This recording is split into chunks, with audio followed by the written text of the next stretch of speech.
This is Wm Stephanos. I'm here in Bristol, Virginia, and I'm about to enter a town hall meeting with Barack Obama.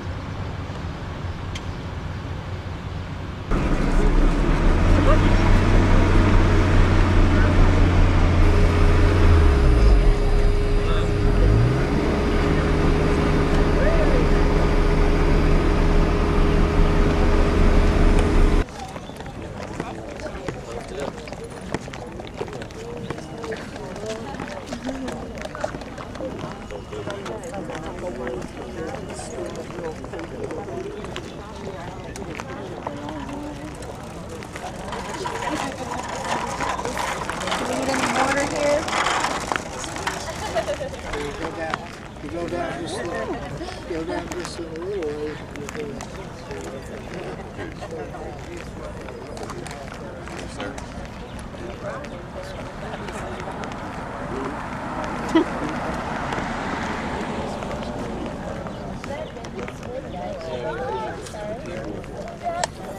I gotta go help Mom work. I gotta sell tomorrow.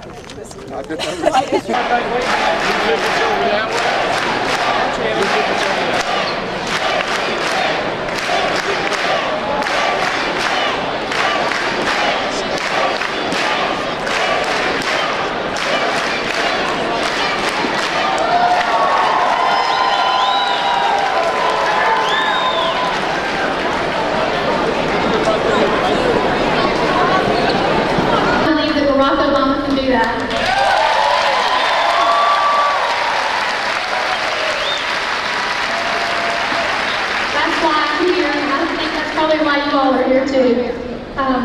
Whoever wants to volunteer, and please, we need all the volunteers we can get. Please help us. Come outside to the track after the event. And I know it's hot. It's very hot. But you came here to listen to Barack speak. And let's all meet at the track afterwards, and let's get this man elected.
official campaign kickoff of the Senator Obama presidential campaign.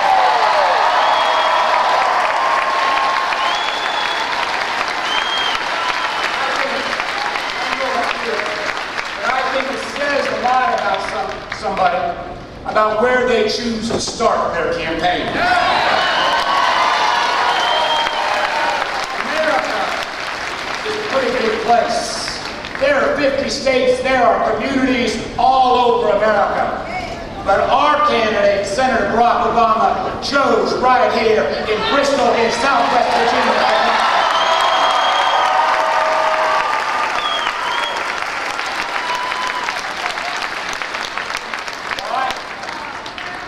Because Senator Obama knows. Senator Obama knows. You'll have a chance to jump back up once she comes on. Senator Obama knows that here in Southwest Virginia, in Northeast Tennessee, and in small town and rural America, we are families that have deep faith, that only want to make sure that we all get a fair shot. That our kids and your kids don't have to pick up and move away from Southwest Virginia to find a world-class job. Senator Obama knows that we're not going to make that happen if we continue to have petty partisanship in Washington. He knows that it's time for our national government not to forget small town America and to make sure that everybody gets the same kind of fair shot that I had and he had growing up. We can create millions of new energy jobs right here across America, and many of those jobs by using coal cleanly right here in Southwest Virginia.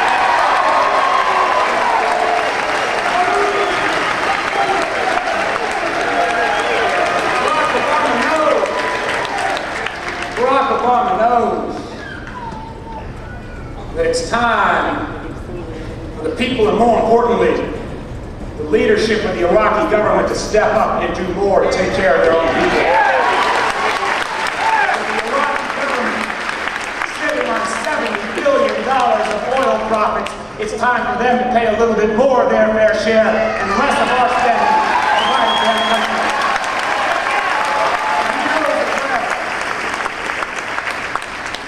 Really want to show support for our troops. Not only we start to bring them home, but we provide world-class education and health care benefits to all of our veterans who have served.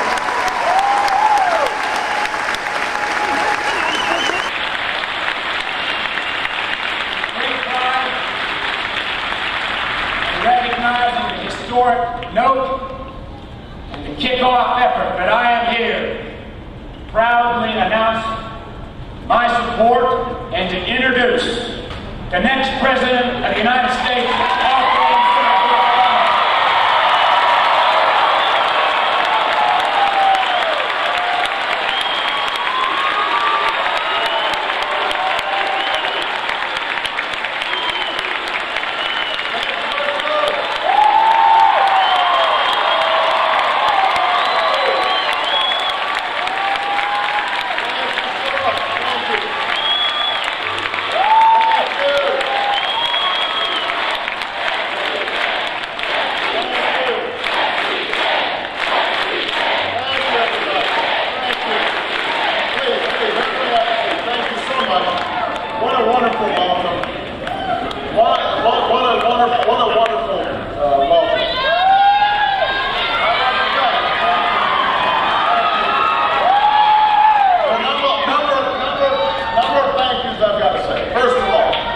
To the principal of Virginia High, Ina Danko.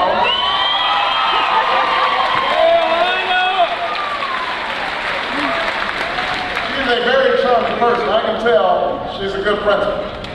I can tell she is a good person. And so we're grateful for the hospitality.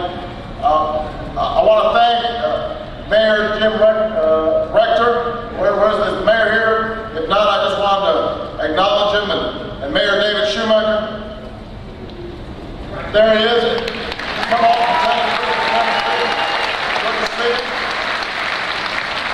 State Senator Phil Puckett. I know he's here.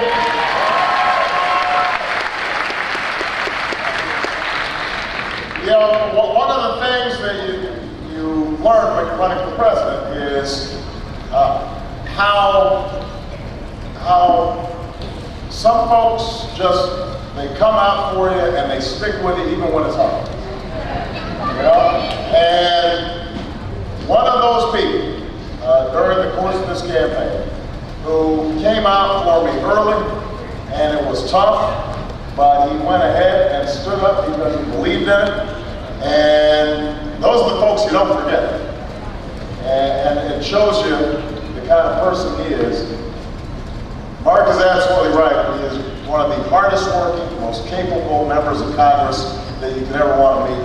But he also happens to be just a great, great friend, and I'm very grateful to him. Please give a big round of applause to Congressman Rick Roberts.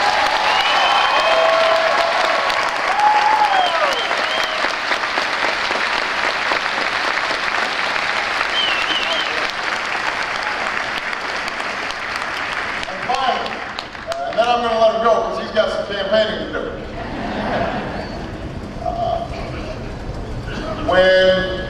When I started thinking about running for president, I've got to tell you, there were a couple people who I said to myself, that might actually be a pretty good president.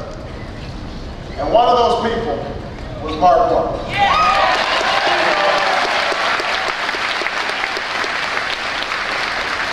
You got a guy who is smart, he is tireless, he is dedicated, he has created a track record here in Virginia that is second to none. I'm privileged to have this support, and let me also say that Mark's wife, Lisa, has been a terrific supporter for a number of months. But just think about Mark's record. As an entrepreneur, as a governor, as a leader in the Democratic Party, Mark has provided extraordinary leadership and achieved extraordinary results. He knows that the challenges we face are not about the left and the right, Democrat versus Republican. They are about the past versus the future and bringing all of America together. That's right. And Mark has followed a simple formula to deliver real change. He brings people together around a common purpose, and he institutes common sense solutions. As governor, he put partisanship aside, turned the budget deficit into a surplus, expanded health care for children, made the largest investment in K-12 education in Virginia history. He knows the folks here in Southwest Virginia should be able to live their dreams without leaving their hometown. And that America needs an energy policy that grows our economy and secures our country and saves our planet. I look forward to campaigning with Mark Warner in the fall.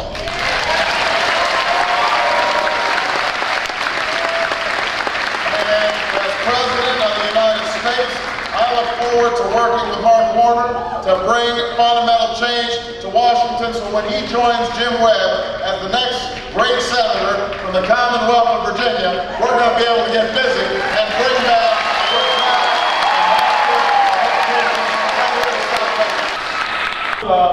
a 16-month, 54 primary and caucus campaign, a historic campaign that involved outstanding candidates, none more outstanding than Senator Hillary Rodham Clinton. I congratulate her on her great achievement. And I know I'm a better candidate because I ran against her. She's tough. She is just an outstanding candidate and a great public servant. When I announced that I was running, back in February 10th of last year, there were some people who said, "Barack, why are you running so early? You're a relatively young man. You can afford to wait." And I had to explain, I'm not running because I think it's my turn, or because somehow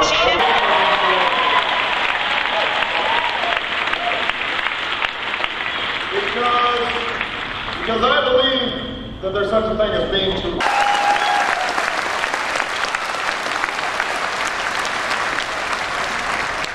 But it's not just struggles overseas, it's also the struggles here at home that are causing so much anxiety. Now, everywhere I go, I meet people, they are struggling to get by. We just went through an economic expansion period before this most recent downturn, where corporate profits were up, the stock market was up, the economy was actually growing, and the average family income went down by $1,000. First time it had ever happened since World War II, where the economy's growing, but you have less money in your pocket. So people are working harder and harder just to get by. The cost of everything, from health care to college, to a gallon of milk, to a gallon of gas, have all skyrocketed. It's harder to save. It's harder to retire. Millions of people are at threat of losing their homes because nobody was minding the store and regulating the mortgage lenders. So we've got a full-blown foreclosure crisis on our hands.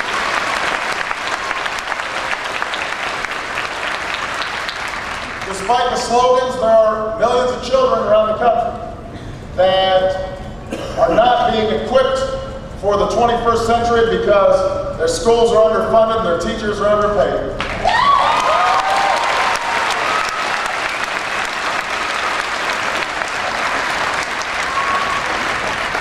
So what I said to people 16 months ago is we can't afford to wait.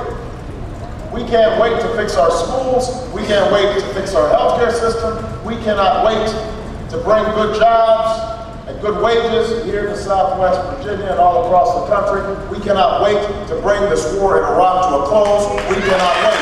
That's why I ran for president of the United States.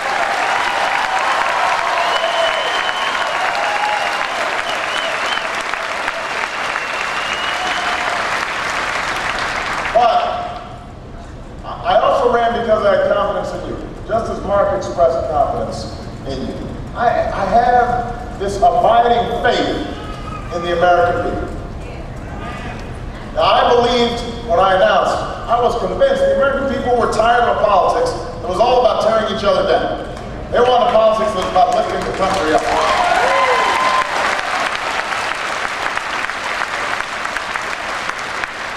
I was convinced that people didn't want to hear spin and PR from their politicians. They wanted straight talk. Honesty, truthfulness, how we were going to solve problems in a common sense way. And most of all, I was convinced the American people were tired of being divided. Divided by race, divided by religion, divided by region. I believe that when we all of us come together, black, white, Hispanic, Asian, Native American, young, old, men, women, there is no challenge we cannot meet. No destiny we cannot get there.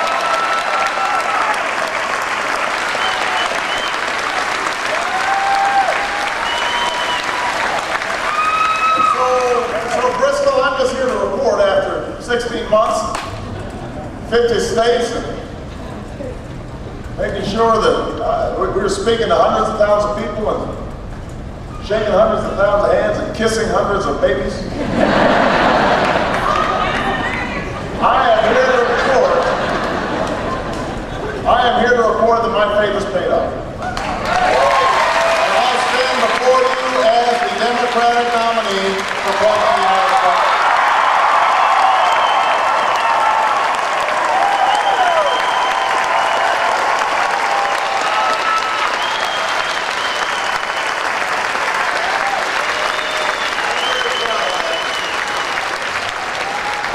I'm very proud of that, and I'm proud of America for giving me this opportunity, because obviously we all know that it's a sign of enormous growth in this country.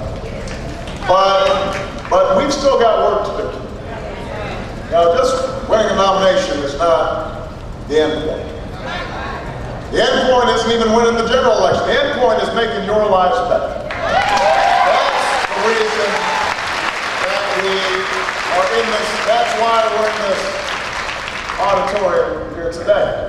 And Mark is exactly right. There's a reason why the first public event to be had after having obtained the nomination is right here in Southwest Virginia. Because Southwest Virginia is an example of so much that is good about this country, but so many people that have been forgotten.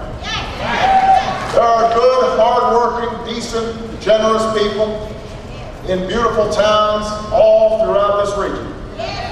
But Washington hasn't been listening to you and hasn't been paying attention to you.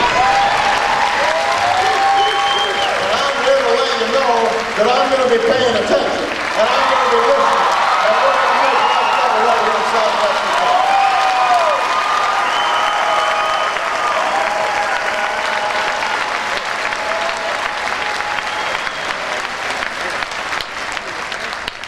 Town hall meeting, so you're going to have a chance to ask questions. But before I do that, I do want to say a few words about one area that's been forgotten by this administration, but not by the American people. One of the most important challenges we face in this country, one of the biggest issues in this election, and that's our health care crisis.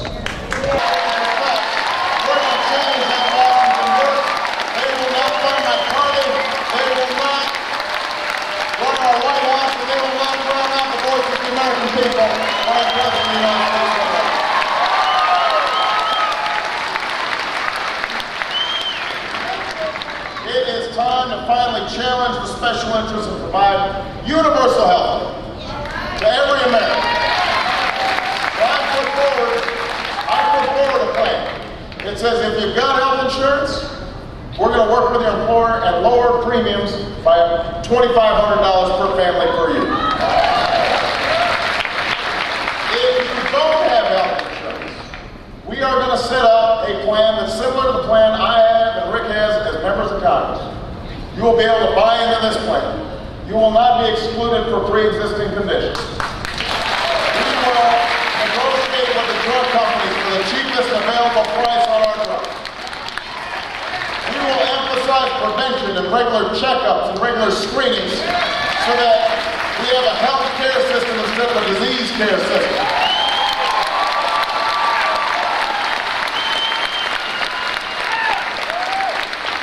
If you can't afford it, we will subsidize you so that everybody will get this health care if they want it. And we will not wait 20 years from now to do it or 10 years from now to do it. We will do it by the end of my first term as president.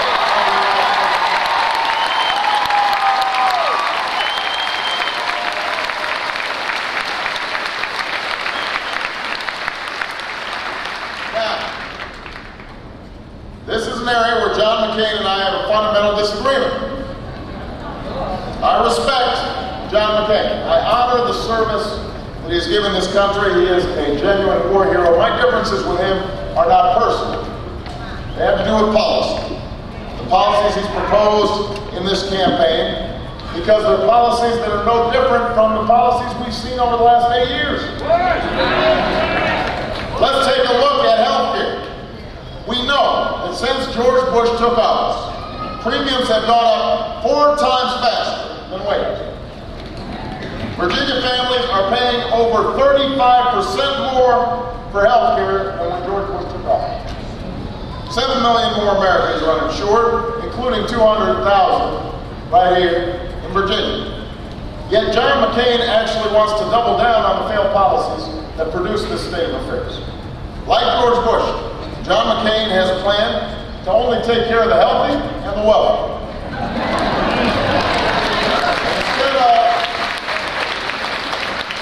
Instead of offering a comprehensive plan, like I had, to cover all Americans and control rising costs, he's offering a tax cut that doesn't even amount to half of the cost of an average family health care plan, and won't make health care affordable to hard-working Americans. It's not just that his plan won't help to reduce costs, it would actually drive up costs. Senator McCain's plan would weaken the employer-based system, so if you're getting health insurance from your employer, McCain's plan, which would take away employer deduction, could actually make it harder for you to get health care through your employer.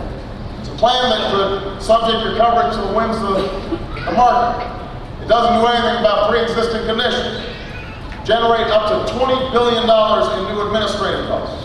It could actually put healthcare costs out of reach for older Americans, more sick Americans, more families.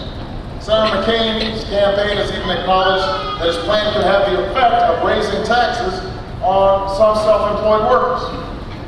Well, I don't think the American people can afford another 4 years a health care plan that does more to help the big drug and insurance companies than help American families. They want something new on civil liberties. They want something new on looking out for one another, because that's what America's about. That's why I'm running for president. And if you'll stand with me, Virginia, I promise you, we won't just get health care done. We'll get a lot of stuff done that will make our children's future better. Thank you very much, everybody.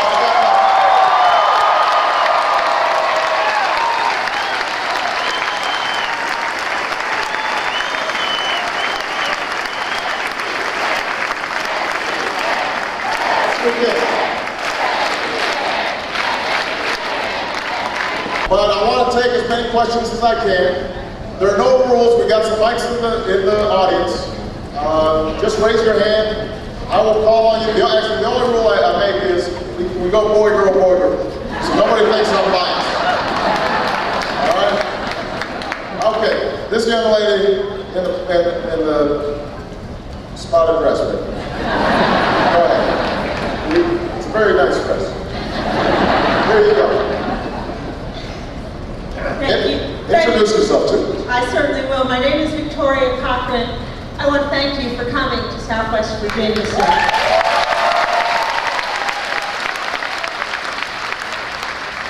And I want to thank you for the plan you've outlined for health care for Southwest Virginians, all of Virginia, and all of our nation.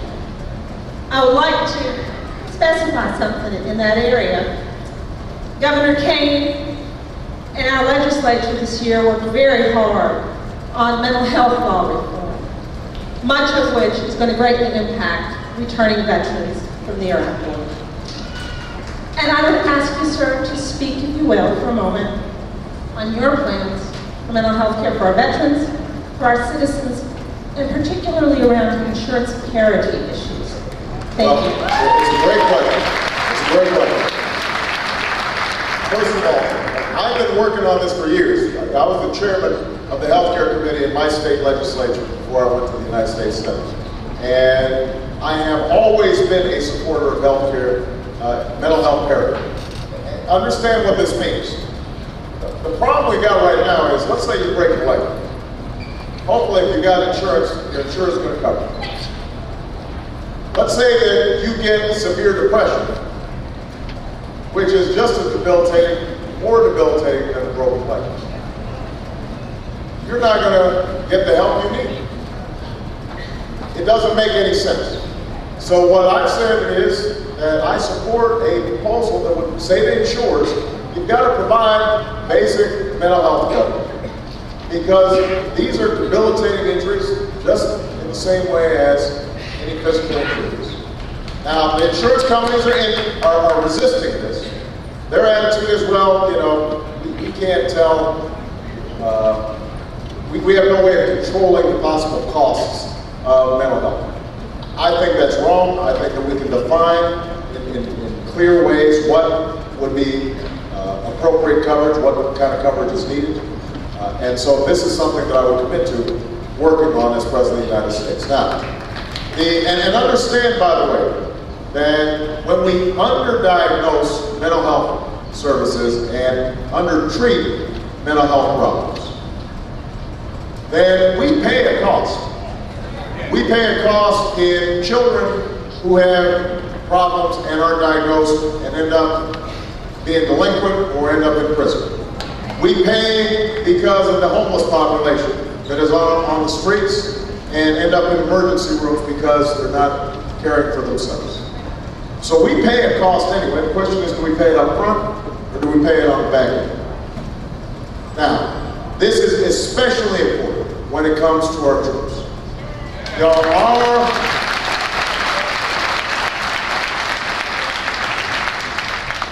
Our brave young men, brave men and women in uniform have performed magnificently in Iraq and Afghanistan. They have done everything that has been asked of them.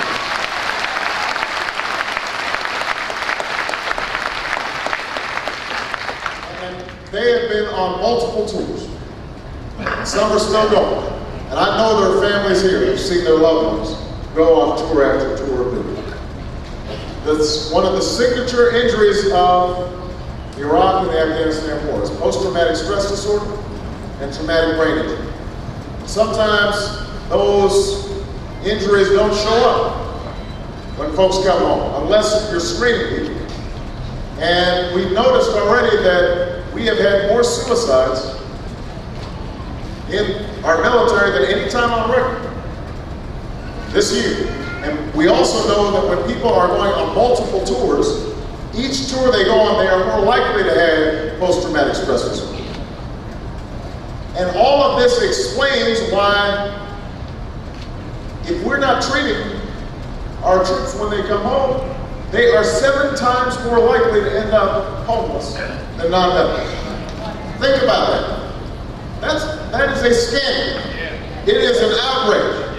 And so what I've said is, we are going to make sure that every single one of our discharged soldiers gets screened before discharge. And they are then provided the mental health services that they need. No ifs, ands, or buts. We have to serve them as well as they serve us.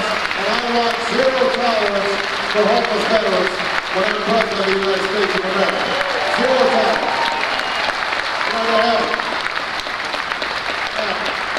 While we're on the subject of veterans, I know I've been focusing on healthcare, but I do want to make one more point about veterans.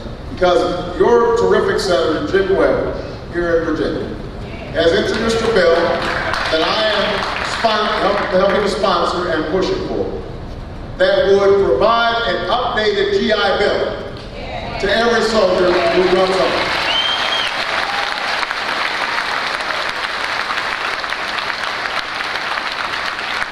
The reason this is important is because, when my grandfather came back from fighting World War II, Uncle Sam said, we're going to pay for your entire college education. And the reason was the United States government understood not only was it the right thing to do by our veterans, but it also helped build the middle class. It educated people as they came home, and then they became entrepreneurs and business people and skilled workers. It helped build up our economy. Now, the GI Bill today has diminished. You can't go to 4-year college or even a 2-year college on some of the GI benefits that are given right now. So Jim Webb properly said, we're going to raise these benefits so that it returns to the same kind of benefit that it used to be for the greatest generation. We have passed it in the House. We have passed it in the Senate. I have to say, George Bush opposes it and John McCain opposes this bill. And what they'll say is, well, it costs too much money. But you know what? It would cost about the same as what we would spend over the course of 10 years. It would cost what it would cost us. All right, okay, we're going to. It would cost us about the same as it would cost for about, hold on one second, I can't hear myself. But I'm glad you're fired up though. I'm glad. The whole thing would, per year, would cost us about half of what we spend in a month in Iraq.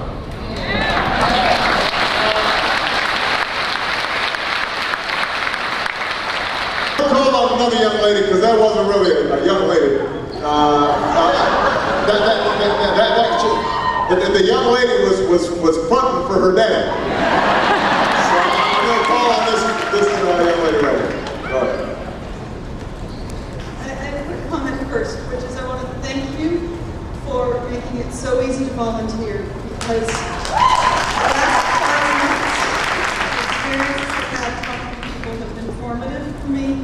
it has changed my understanding of community and civics. Well, that's great. Thank you. My question, actually, we could pull off the stick there for this, because one of the things that people keep saying is, oh, Obama, I like his ideas, but how's he really going to get it done? And my question to you is, what is your plan for taking good ideas and turning them into action, turning them into legislation we can get passed? Well, first of all, there are a couple of things. Number one is the people I bring around. And, you know, I wanted you to just understand that I will have 3 criteria for people who work in my administration. First is integrity. They will be there because they want to help the American people, not because they want to help themselves or the people that they used to work for. That's point number 1. And that's why we're going to shut down this revolving door. You know, I've already put out rules. If you want to work in my White House, you will not be able to then go lobby for somebody you used to regulate. And you won't be able to regulate somebody you used to lobby for. I don't want that revolving door.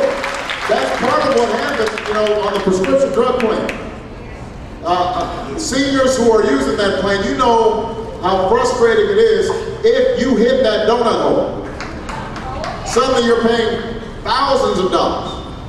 And part of the reason that there's that donut hole is that not only did the chairman of the committee who helped pass that bill, a few months after that bill passed, go and work for the drug company pharmaceutical lobby for $2 million a year.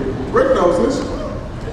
But the other thing is that about 16 members of the administration who helped implement the plan went to work for the pharmaceutical lobby. Well, how can you trust that folks are actually working for you when they're cashing out? So we're going to have, number 1 is integrity. Number 2 is confidence. No more heads of the Arabian Horses Association in charge of the federal emergency management agency.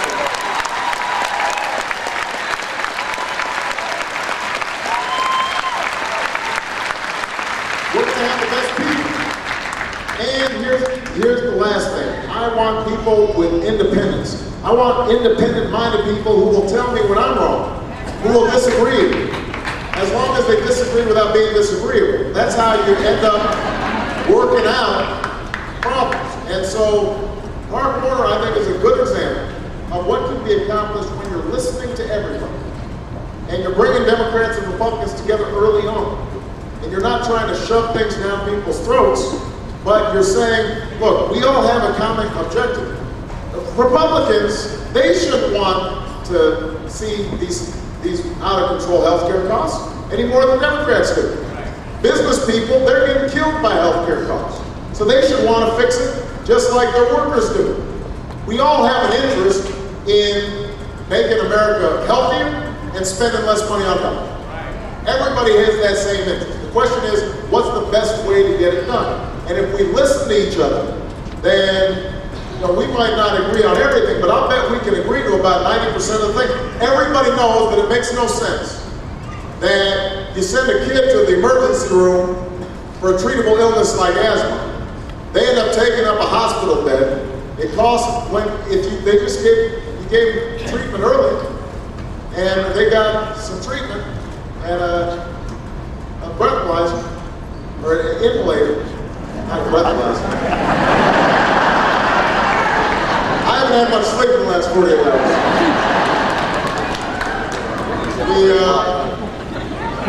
If they have an inhalator, inhaler. I'm still stumbling over this word. You know what I mean. You know what I mean.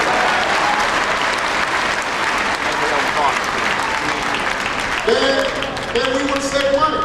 So why not focus on the 90% of things we agree on and get those done? But I have to just repeat what I said though. On all these issues, on new energy policy, on new healthcare policy, if the American people aren't paying attention, then the special interests will. If you don't hold your member of Congress accountable, there's some great, wonderful members of Congress like Rick. We're going to do the right thing. But there are going to be a bunch of them who sort of want to do the right thing, except they got these lobbyists who are coming and talking to them. They are pretty persuasive, and they sound like they know what they're talking about. Oh, and by the way, they're doing a fundraiser for me tomorrow. And, you know, you end up not getting the national interest put ahead of the people's interest. So you're going to be critical, and I'm glad you like volunteering and organizing, because we're going to have to keep on organizing and volunteering after our president of the United States of America. All right. Government. But we have to tell them, look, it's time for you to stand up and govern your own country. And when we do that, we won't save all the money we're spending there right away, because we've got to rebuild our National Guard, its equipment's depleted. We're going to have to take care of our veterans, what we talked about with post-traumatic stress disorder. But we will start saving billions of dollars. And those billions of dollars can then go into rebuilding our roads and our bridges and our broadband lines and our infrastructure here in the United States of America. It can go into providing scholarships for young people so they can afford college right here in Southwest Virginia. We can start making investments. We can start making investments in improving our economy, which is just as important.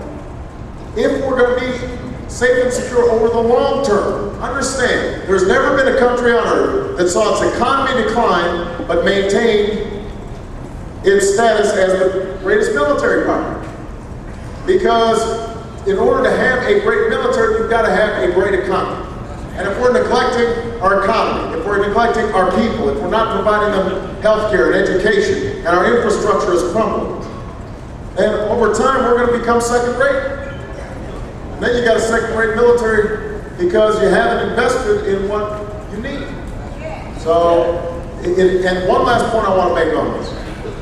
One of the ways that we're going to make ourselves safer is to help other countries educate their kids and deal with healthcare crisis in their countries. Because when people are living a good life, they're less likely to want to go blow somebody up.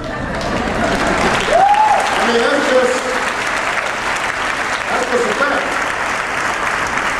And it also, when we do that, we build allies so that when we do have to hunt down, and we do have to hunt down terrorists like Bin Laden and Al-Qaeda, then we will have more cooperation.